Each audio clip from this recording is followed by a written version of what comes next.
OBC जाति के लिए, उनके न्याय, उनके हक के लिए ये लड़ने का संकल्प लिया है। और पार्टी के तमाम संघर्षशील नेता, जुझारू नेता इसके पहले प्रदेश के 260 प्रखंडों में ओबीसी के हक अधिकार को लेकर के प्रखंड विकास पदाधिकारी के माध्यम से राज्य के राज्यपाल तक बातों को मेमोरेंडम के माध्यम से पहुंचाने का काम किए।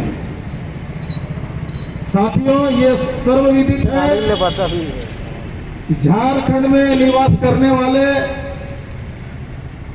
आधे से ज्यादा आबादी ओबीसी समाज के हैं। झारखंड में इतनी बड़ी तादाद में निवास करने वाले ओबीसी समाज लंबे समय से अपना संवैधानिक अधिकार, उनका जो हक है, अधिकार है, उनसे वंचित रखा गया है। पार्टी ने निर्णय लिया कि इतनी बड़ी समाज के साथ, जिनकी आबादी राज्य के आधे आबादी से ज्यादा है, उनके साथ न्याय होने नहीं दिया जाएगा। क्योंकि आजसू आंदोलन का उपज है और आंदोलन से कभी पीछे नहीं हटती है। और जहां जनता के साथ अन्याय होती है, जहां अन्याय देखती है, वहां आजसू पार्टी खड़ा रहती है और खड़ा रह करके उनका आवाज बनकर उनके साथ न्याय करने का काम करती है। क्योंकि पार्टी का मूल संकल्प है कि सामाजिक न्याय और विकास। हम इस लोकतांत्रिक देश में निवास करते हैं और इस लोकतांत्रिक देश में सभी को सामाजिक रूप से जीवन यापन करने का, रोजगार करने का, निवास करने का हक अधिकार है। तो ओबीसी के साथ इतना अन्याय क्यों? ओबीसी के साथ अन्याय करके इतनी बड़ी आबादी वाली जनसंख्या, इतनी बड़ी आबादी वाली समाज को दरकिनार करके झारखंड के मजबूत राज्य के रूप में, एक सर्वांगीण विकसित राज्य के रूप में स्थापित नहीं किया जा सकता है। साथियों, ये विडंबना है कि भारतवर्ष में झारखंड ही एक ऐसा राज्य है और हम लोग नैसर्गिक रूप से भाग्यशाली है कि पूरे भारत का खनिज संपदा का 40% खनिज संपदा इस राज्य में है। ये राज्य के, ये धरती के नीचे भी संपदा है, धरती के ऊपर भी संपदा है। इतनी संपदा रहने के बावजूद ये झारखंड के लोग आज गरीबी रेखा के नीचे निवास करने के लिए मजबूर है। ये विषमता क्यों? ये विषमता कैसे दूर होगी? ये विषमता झारखंड राज्य के जो दूरदर्शिता के कारण, लीडरों के दूरदर्शिता के अभाव के कारण ये परिस्थिति यहाँ देखने को मिल रही है। साथियों, पार्टी शुरू से ही ओबीसी समाज के लिए ये लड़ते आया है और लड़ते रहेंगे। क्योंकि अक्सर इस राज्य का आवाज है, आवाज का आवाज है और आवाज बनकर हम राज्य के लोगों के लिए लड़ाई लड़ेंगे। क्योंकि आजसू पार्टी जात का राजनीति नहीं करती है, जमात का राजनीति करती है। लेकिन जब संविधान में सभी जाति धर्म समुदाय के लोगों के लिए हक अधिकार के लिए जो संवैधानिक प्रावधान है, तो ओबीसी समाज को क्यों नहीं मिलेगा? ये पार्टी आज जिला के उपायुक्त के माध्यम से ये गवर्नर तक पहुंचाएंगे। महाराज्यपाल इस राज्य का कस्टोडियन होते हैं, इसलिए उनको हम लोग बातों को, ओबीसी के बातों को उन तक पहुंचाने का हम लोग प्रयास कर रहे हैं, काम कर रहे हैं। क्योंकि लंबे समय से ये ओबीसी का जातिगत जनगणना अभी तक नहीं हो पाया है, सरकार ने किया ही नहीं है। यदि जाति की जनगणना हम नहीं करते हैं तो उनको संवैधानिक जो प्रावधान है, जो उनको अधिकार है, वो कहीं ना कहीं हम लोग उनका अधिकार से उनको हम रखने का काम करते हैं, सरकार काम करती है। इसलिए हमारा मांग है कि कि अविलंब ओबीसी जाति की जातीय जनगणना कराया जाए। साथ ही साथ सरकारी गैर सरकारी नौकरी में, शिक्षा प्रतिष्ठान में इनको 27% आरक्षण मिले। आरक्षण हमारा संवैधानिक अधिकार है। आरक्षण केवल यह भीख नहीं है, यह हमारा अधिकार है और हम लेके रहेंगे। जब तक ये नहीं मिलेगा तब तक आजसू पार्टी चुप नहीं बैठेगी, ये संघर्ष करते रहेगी। ये संवैधानिक प्रावधान है। और जब हम बिहार में रहते थे, जो ये राज जब बिहार में थे, तो ये यहाँ के लोग, यहाँ के ओबीसी समाज को 27% आरक्षण मिलता था। जैसे ही झारखंड अलग हुआ, झारखंड में निवास करने वाले ओबीसी समाज के लोगों को 14% मिलता है, जबकि बिहार में निवास करने वाले ओबीसी समाज के लोगों को 27% आरक्षण मिलता है। साथियों, ये बिहार से अलग होकर ये जो झारखंड बना है, वहाँ के सारे नियम कानूनों को यहाँ एडॉप्ट किया गया है। तो ये आरक्षण का व्यवस्था यहाँ क्यों नहीं लागू होगा, ये झारखंड सरकार से पूछना चाहती है पार्टी। ये जानना चाहती है कि ये सरकार ओबीसी के जाति का जनगणना क्यों नहीं कराना चाहती है।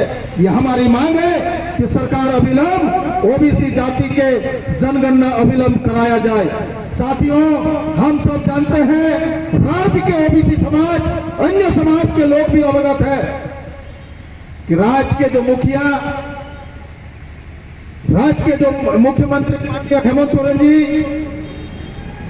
जो चुनावी प्रचार सभा जब चल रहा था उस समय उन्होंने भी ओबीसी समाज के साथ ये कमिटमेंट किया है, वादा किया है कि यदि उनके नेतृत्व में सरकार बनती है तो 3 महीना के भीतर ओबीसी को 27% आरक्षण हम देने का काम करेंगे। साथियों, 2 वर्ष पूरा होने जा रहा, मैंने कितना 3 महीना पार हो गया, लेकिन अभी तक ओबीसी समाज के साथ न्याय नहीं कर पाया, न्याय नहीं किया।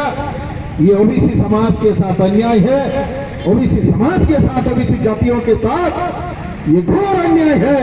और इसलिए आज ही से ये सामाजिक न्याय सभा से उपक्रम के माध्यम से ये सरकार के मुखिया को हम लोग स्मरण कराना चाहते हैं कि आपने 2 साल पहले चुनावी जनसभा में आप वादा किए थे, आपको वादा पूरा करने का समय आ गया है। अब 2 साल से आश्वासन पर ही आश्वासन आप दे रहे हैं। आप आश्वासन देने मात्र से ये समाज ये मानने वाली नहीं है। आप चुनाव के पहले आपने वादा किए थे, आप वादों के अनुसार समाज के तमाम लोगों ने आपको बड़ी उम्मीद के साथ, आशा की निगाह पर आपको इस पहली कुर्सी में बैठाने का काम किए हैं। आज आपका जिम्मेवारी है ये वादा निभाने का। साथियों, ये मनरेगा मजदूरी में ये ओबीसी जातियों के साथ भेदभाव किया जाता, क्योंकि मजदूर का कोई जाति नहीं होता है, मजदूर तो मजदूर होते हैं। लेकिन ये गजब ये सरकार का काम करने का कार्यशैली है। वहां भी एसटी, एससी, ओबीसी, जनरल ये जाति में ये जातिगत भेदभाव किया जाता है, ये नहीं होना चाहिए। इसलिए आजसू पार्टी ये सरकार से मांग करती है कि आप अविलंब ये जाति भेदभाव जो करते हैं, ये भेदभाव खत्म होना चाहिए। इस भेदभाव को खत्म करते हुए मनरेगा मजदूरी में या अन्य जो कामों में जो भेदभाव किया जाता है वह अविलंब समाप्त किया जाए और एसटी, एससी, ओबीसी, जनरल जो मजदूर काम करेंगे सभी को एक साथ भुगतान किया जाए। साथियों, इस देश में यह जाति व्यवस्था जब कायम है और जाति प्रमाण पत्र की भी जरूरत होती है, तो जब अन्य जाति की तरह ओबीसी जाति को भी जो जाति प्रमाण पत्र निर्गत की जाती है, वो उनका जाति प्रमाण पत्र आजीवन मान्य होना चाहिए। क्योंकि जाति बदलता नहीं है। एक बार जाति प्रमाण पत्र बन जाने से वो क्या 6 महीना 1 साल बाद वो बदलता है क्या?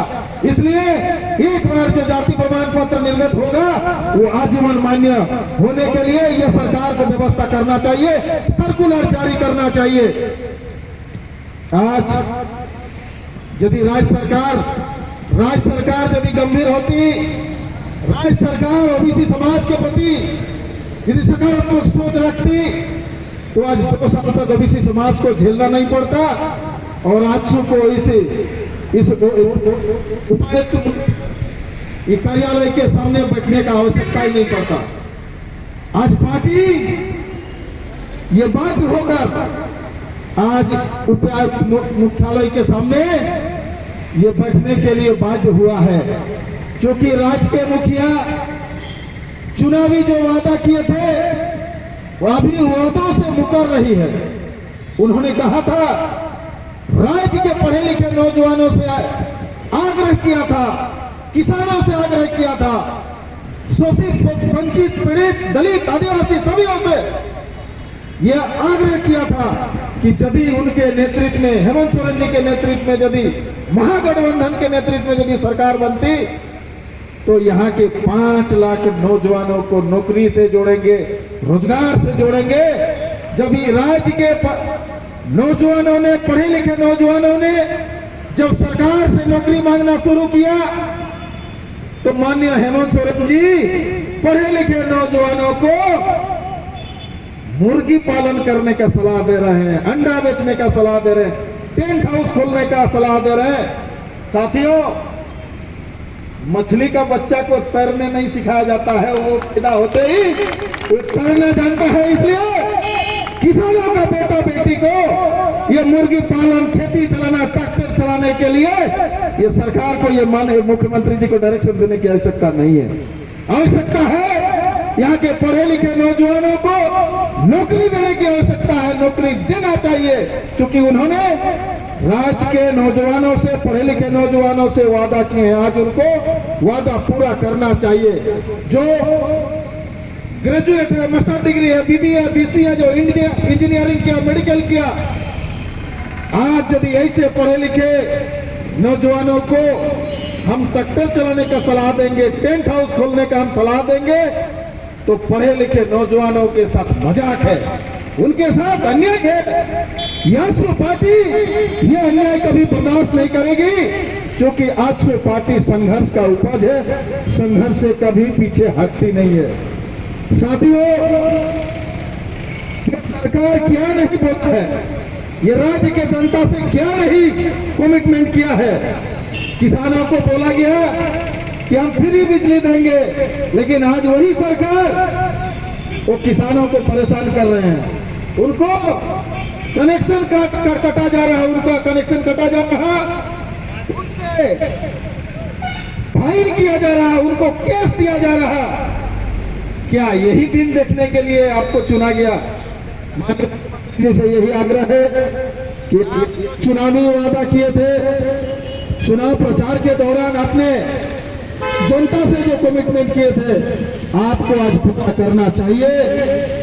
ओबीसी समाज के साथ साथ शोषित, वंचित, दलित, आदिवासी, ओबीसी, जनरल, सबके साथ आपको न्याय करने की आवश्यकता है, क्योंकि आप मुख्यमंत्री हैं, आप सरकार हैं, सरकार का जिम्मेवारी है सबको देखने का। साथ ही ये भी बात है कि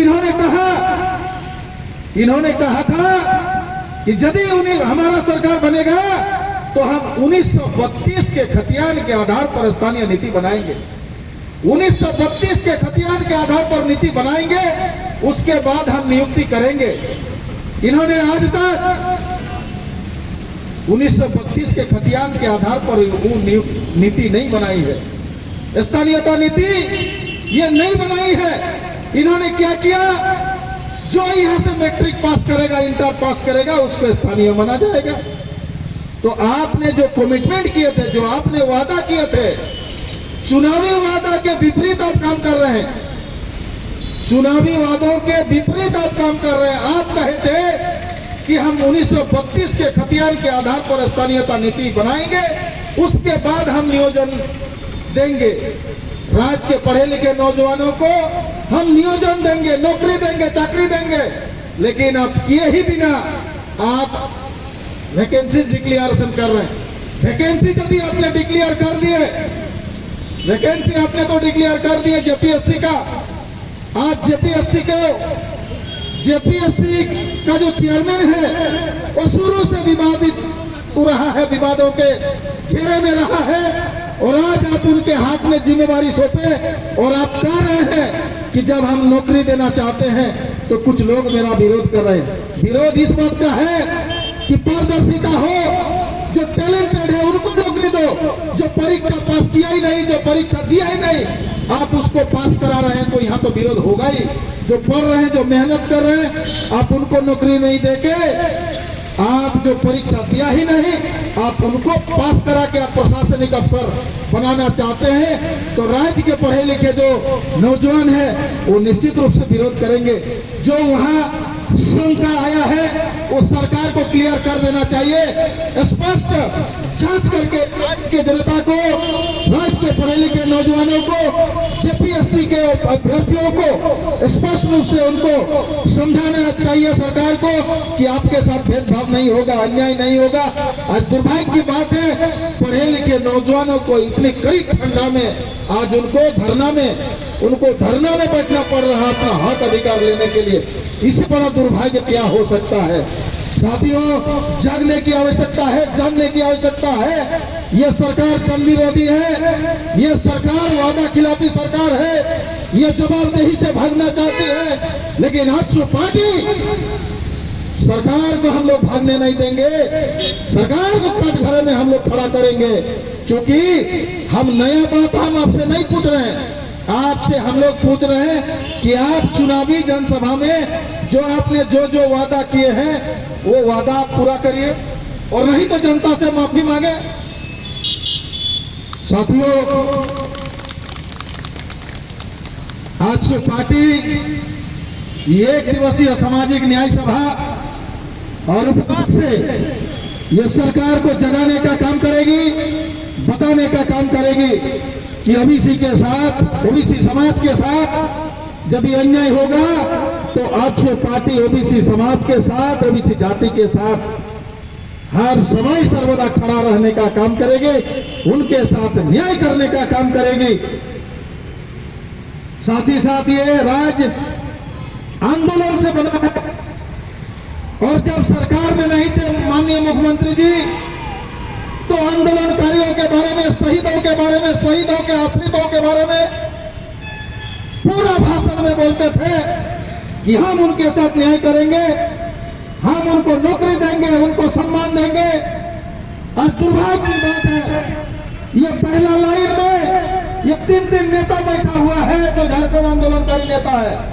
रसराज महतो है, प्रोफेसर श्याम मुर्मू है, फणिभूषण महतो है, वन बिहारी महतो है, इधर सपन कुमार सिंह जी, कई नेता यहाँ है और नेता बैठे हुए हैं। आज ये सौभाग्य बोलिए और संजोग बोलिए, राज्य का मुखिया, राज्य के मुख्यमंत्री गुरुजी का बेटा बैठा हुआ है। गुरुजी इस राज्य के आंदोलन में पहली पंक्ति का नेता हुआ करते थे। आज भी उनको हम लोग श्रद्धा करते हैं, उनको सम्मान करते हैं। और आज यदि हेमंत सोरेन जी के हाथ में शासन क्षमता है, शासन व्यवस्था होते हुए यदि आंदोलनकारी को यदि सम्मान नहीं मिलेगा, शहीद परिवार के आश्रितों को सम्मान नहीं मिलेगा, उनके द्वारा घोषित नौकरी अगर नहीं मिलेगा तो कब मिलेगा? ये झारखंड आंदोलनकारियों के साथ, शहीद परिवार के आश्रितों के साथ यह न्याय करने की समय है। मुख्यमंत्री जी से कहना चाहते हैं कि आपने जो चुनावी वादा जो जनता के बीच में किए थे, वो वादा को पूरा करना चाहिए। हम भी जनता की तरफ से आपसे हम सब आग्रह कर रहे हैं, आजसू पार्टी आग्रह कर रहे हैं, आप चुनावी वादों के साथ जनता के साथ खड़ा रहे, अन्यथा हम लोग जनता का आवाज बनकर आप तक पहुंचाने का काम करेंगे, संघर्ष करेंगे, लड़ाई करेंगे, और नहीं दीजिएगा तो हम लोग आपको छोड़ेंगे नहीं, आपको हम लोग याद कराते रहेंगे। इन्हीं आशा और उम्मीद के साथ सबको बहुत बहुत धन्यवाद, सबको जोहार, सबको नमस्कार।